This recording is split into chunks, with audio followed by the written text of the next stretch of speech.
basics of all the planes. I'm wearing a very fully beaded my sihampa. That's how we say shoes in Lakota, sihampa.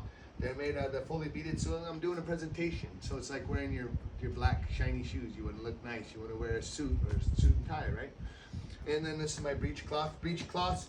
All individuals, regalia, the things they wore, reflected on them individually.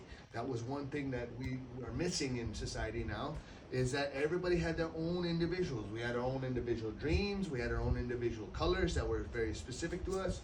So on my breech cloth here, this what I'd be wearing is just a free-flowing clothes. Right here is a reminder that anything that's on this earth is also above. Whatever is above is below. I'm a flute player, so there's a woodpecker. We get the flute given to us by the woodpecker. I dream of thunder and lightning and tornadoes. I'm a descendant of all three bands, so I have a flower pattern to represent the Dakotas. I have a very significant connection with dragonflies, and so those are reflected onto my breech cloth. Up above here, if you notice, I'm wearing a vest and wearing a dress shirt. Well, if you notice in these pictures, they're wearing a vest and they're wearing a dress shirt. So one of the things that they were given to them when they went to Washington was a suit, but the suit was too many clothes. And so what they would take the jacket off, and they would just keep the vest and the shirt because that was more free flowing. And so then when they got home, then their wives and some of their mothers and their aunties, they wanted to make it more Lakota style, so they put their designs and their patterns on us. On this vest in particular, it's just telling me, to remind me that no matter where I'm at, giving presentations, talking to people, or doing my music, that all four directions of the world, I'll find my way home. Underneath here is my huhu anape. Huhu anape literally translates into like my bone, my breastplate. This is my armor. This is made out of buffalo rib bones. And you know, you might think that this was specifically made to protect you from human beings, but it wasn't. It was specifically made to protect you when you were hunting. Okay? So all the history books would say as Plains Indians that we were always warring with each other, but they forget the fact that it takes a lot of work when you're outside here. Anybody who goes camping knows that it takes a lot of work. You got to collect firewood. You got to do all types of things.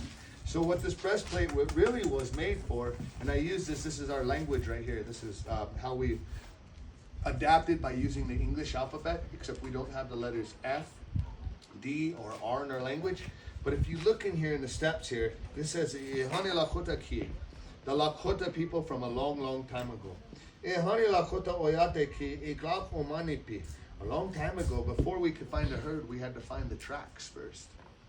Tatanka ki oye otawi chak papapi. Then we find the herd. Wichasha ki tatanka ki wichakuapi. Then they could chase the buffalo. And it goes through all the stages. But right here, if you notice on the stage, do you think one arrow is going to kill the buffalo? Wow. No.